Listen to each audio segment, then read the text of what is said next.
มาตาเนาะมาตาเนาะนี่มากันนะจ๊อต้มนมมากันไล่กี่ไล่มาวิธีสบายดีทุกคนสบายดีอีกทีหนึ่งเนาะ FC ทุกคนที่กำลังติดตามและรับชมคลิปวิดีโอของเบาคุยอยู่เอาเดี๋ยวนี้เบาคุยกะได้มาอยู่ที่ชนบทชนเผ่ากระโดสิพาพี่น้องมาเบิ้งว่าข้าเจ้าเฮ็ดย่างเดี๋ยวนี้เอาไปเลยทุกคนนี่เบิ้งข้าเจ้ากำลังอนามัยแถวเดินบานเดินเฮือนข้าเจ้านี่ได้ผู้บ่าวแข็งแรงบ่เลือกใบเลยแหละใบแรงนี่ถือว่ามีแห้งหลายโว้ตกเลยนี่เอาหลดหล่อไว้นี่มากันนะจ๊อต้มนมมากันไล่กี่ไล่มาวิธีเกี่ยวอันเปิดนั่งบ่มีอันเดินหมดห้องน้ำก็เปิดนั่งตอนหมดงาห้องน้ำอยู่ที่เลยแหละโอ้ถือว่าตัวนี้เขาจะปลูกไว้อยากให้มันได้อันวิวแม่นบ่แต่ว่ามันใหญ่โพดทุกคนก็เลยข้าเจ้าเลยตัดออกนะมันใหญ่กว่าที่อยากได้อีกเอาเดี๋ยวนี้หน่อไม้ก็ได้ตะหน่อมาลังตะอุ้ยไรเละตะก็จังไปตะอุ้ยโอ้ถือว่าบ่เฮ็ดท่านกับเฮ็ดพื้นเอาไว้เฮ็ดพื้นนี่เพื่อจะเฮ็ดกินเนาะโอ้ผู้บ่าวนี่เอา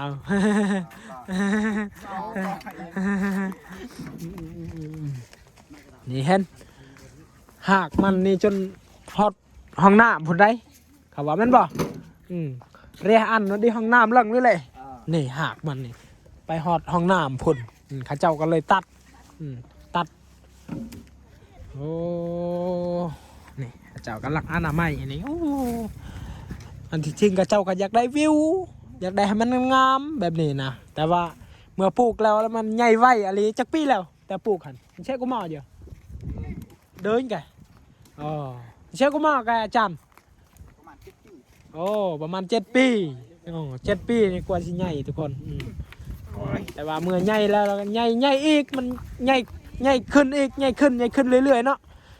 พระเจ้าก็เลยตัดออกทุกคนเอาอันนี้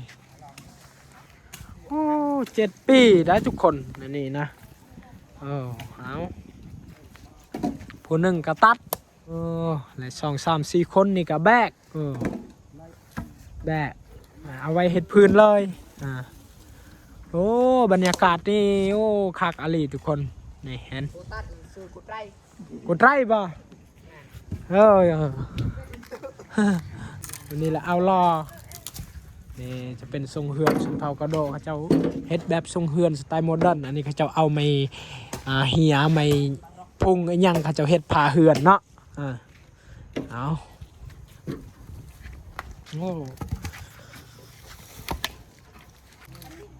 บรรยากาศนี่พอดีเย็นคักอะไรทุกคนเอาอันนี้สูงเฮือนแบบดั้งเดิมส่วนเผากระโดอันนี้เห็นว่าอยู่กองตารางเฮือนนี่ไม่เขาเจ้าไว้เฮ็ดเฮือนกำลังสิเฮ็ดเฮือนไม่ได้นี่ได้เอาทุกคนนี่รถเวียดนามเขาเจ้าขับอยู่นี่ได้รถเวียดนามอันนี้เห็นข้างนี้แล้วจะเป็นยางโบงยางต่างๆเขาเจ้าปลูกจะเป็นส่วนเขาเจ้านี่นี่อันนี้เฮือนเขาเจ้านี่เฮือนแบบดังเดิมไหมเห็นอันนี้เขาเจ้าเอาไม่เฮียไม่อันยังนี่เขาเอิญวะเฮ็ดผ้าเฮือนแต่กี้นี่เขาเจ้าจะเอาอันหญ้าเนาะเขาเจ้ามุงหลังคานี่แต่ว่าปัจจุบันนี่เขาเจ้าก็มีอันกระเบื้องเดี๋ยวนี้ส่วนผักเขาเจ้าแถวนี้แหละเต็มไปด้วยเฮือนดังเดิมได้อันนี้น้ำตัวนี้เขาเจ้าเอามาแต่พังนั่นได้แต่ผู้ตัวนั้นจะเป็นห้วยปลาร้อยนี่เห็นอันนี้เขาเจ้าเอาน้ำตัวนี้ไม่เห็นเปิดแต่ว่าตัวนี้มันเพ่แล้วตัวนี้เขาเจ้าบ่ซื้อเนาะเปิดบ่ได้เขาเจ้าก็มีแต่ใช้ตัวนั้น โอ้บรรยากาศนี่เห็น อันนี้จะเป็นส่วนยางโบงหรือว่าหมักมีเขาเจ้าปลูกไว้นะนี่โอ้เอาทุกคนสิย่างเรื่อยๆไปให้พี่น้องเบิ่งบรรยากาศอยู่พุ่นเห็นนี่เฮือนเขาเจ้ากำลังเฮ็ดยังบ่ทันแล้วทุกคนจะเฮ็ดเฮือนกอได้นี่ได้โอ้บรรยากาศนี่กะคักอะไรได้อยู่นี่เอาติดตามไปนำกันคนชาวบ้านเดี๋ยวนี้บางคนก็ยังบ่ทันได้มาแต่ไฮบ่ทันได้มาแต่ไฮแต่สวน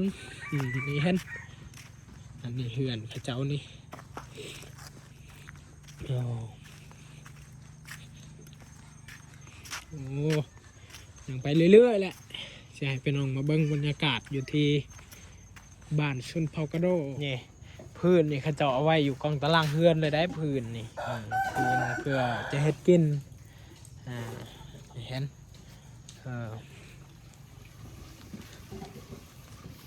มาตัดเนาะ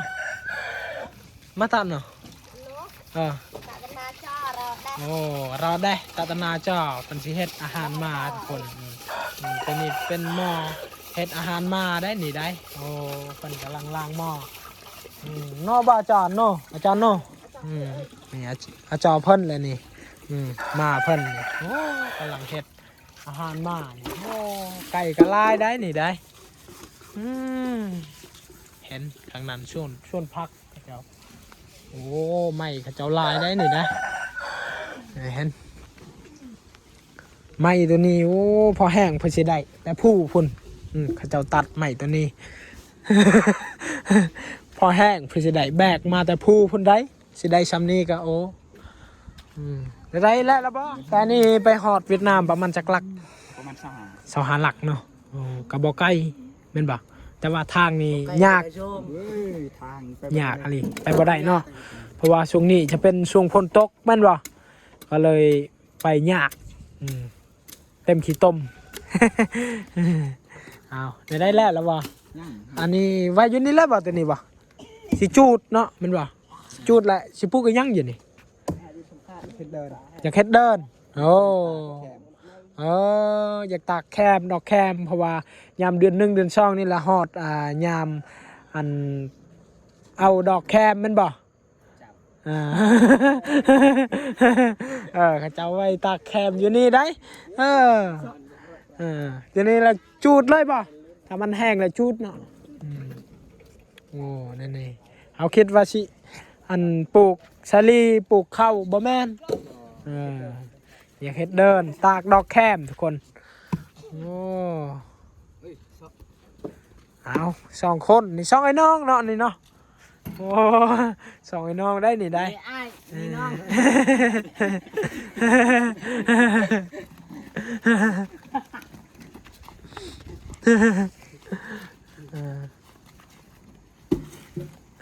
อันนี้สิเฮ็ดได้ต่อตัวนี้สิขุดบ่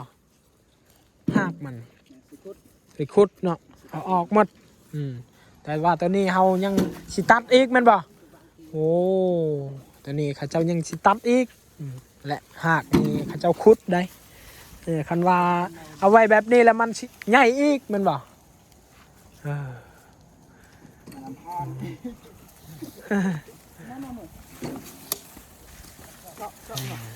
ตัวใดที่มันน้อยนะครับว่าอยู่นี่เลยเขาเจ้าสิจูดอยู่นี่เห็นป่ะ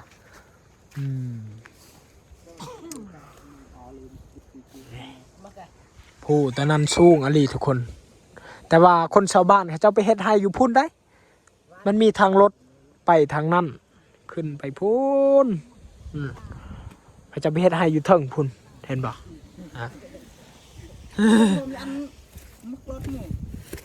แล้วก็ทางนี้จะเป็นเวียดนามมันมีเส้นทางไป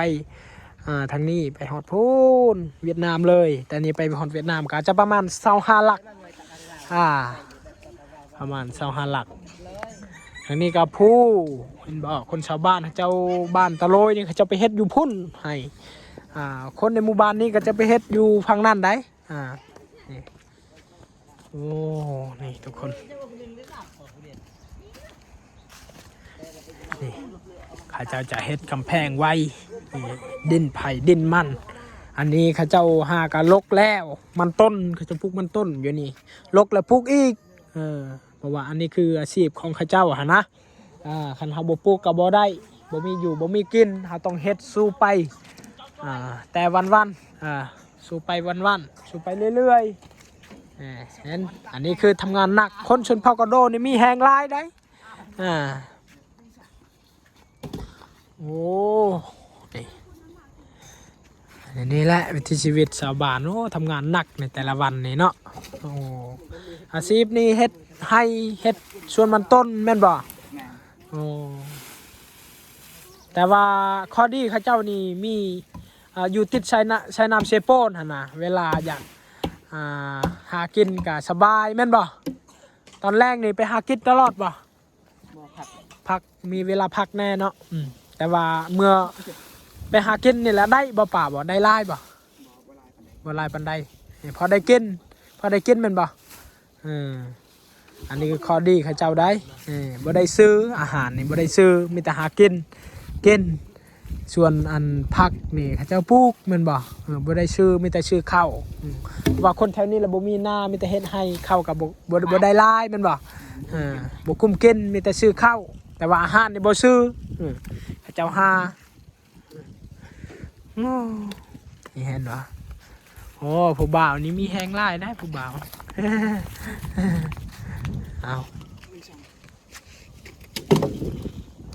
เอาทุกคนโอเคสำหรับคลิปนี้ก็ขอจบไปเพียงเท่านี้เด้อพี่น้องเอาฝากติดตามคลิปต่อไปให้กำลังใจเบาคุยเด้อบ๊ายบาย